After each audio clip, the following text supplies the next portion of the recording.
Hi there! Today we are going to talk about the main ways of holding a knife in your hand. We will consider different gripping techniques, their advantages and disadvantages. The simplest and most common one is a straight or hammer grip.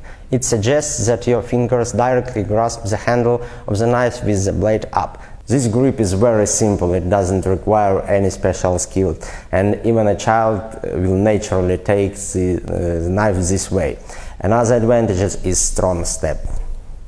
Disadvantages of this grip. First of all, it is recommended to have a guard to hold the knife this way. Otherwise, there is a risk that during a blow your wrist will slide on the knife and you can cut your fingers. The second disadvantage is the short reach available with this grip. It is relatively short compared to other grips. You will see this later. And the third drawback is razor weak cut. The cut can be effective only if you cut food on the table or try to deliver a cut to a stationary target.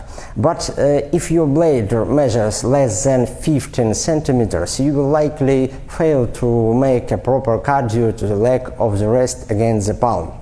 The next grip is very similar to the previous one, but the blade is pointed down.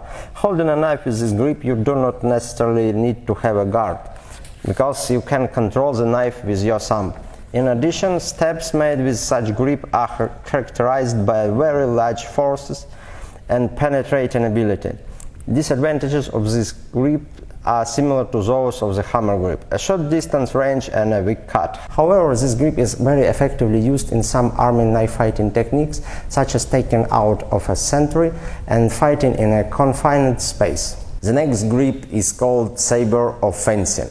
It is used by most traditional knife fighting schools. This gripping technique suggests that the base of the knife handle rests in the palm. The handle is wrapped with forefinger, while the thumb rests on the top of the handle. Thus, there is no need to have a guard, because the knife rests on the palm and cannot slip out.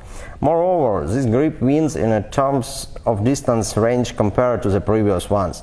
It is also capable of delivering quite severe cuts even with a moved target. The disadvantage of this grip is that you need to have a strong enough thumb to make strong cuts. If you injure your thumb, you will be deprived of delivering slashing cuts and can only stab.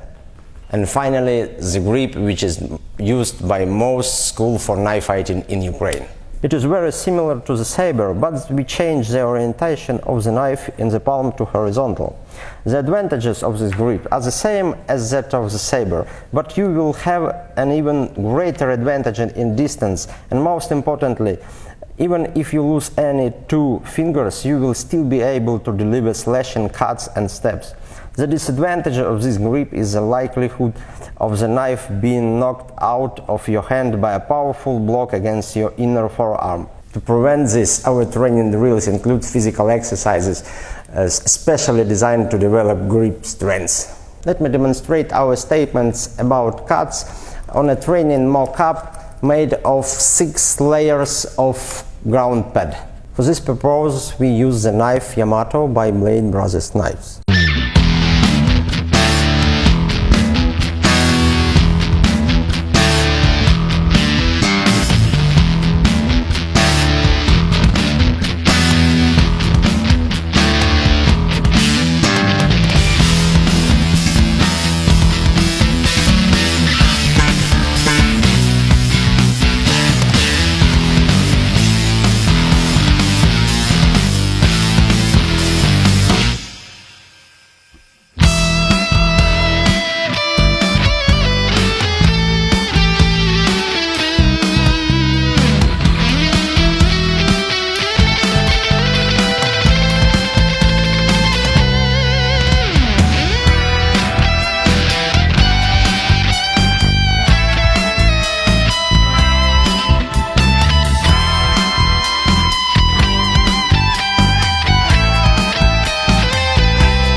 Thank you for watching video. Write in your comments what gripping techniques do you use in your training and why.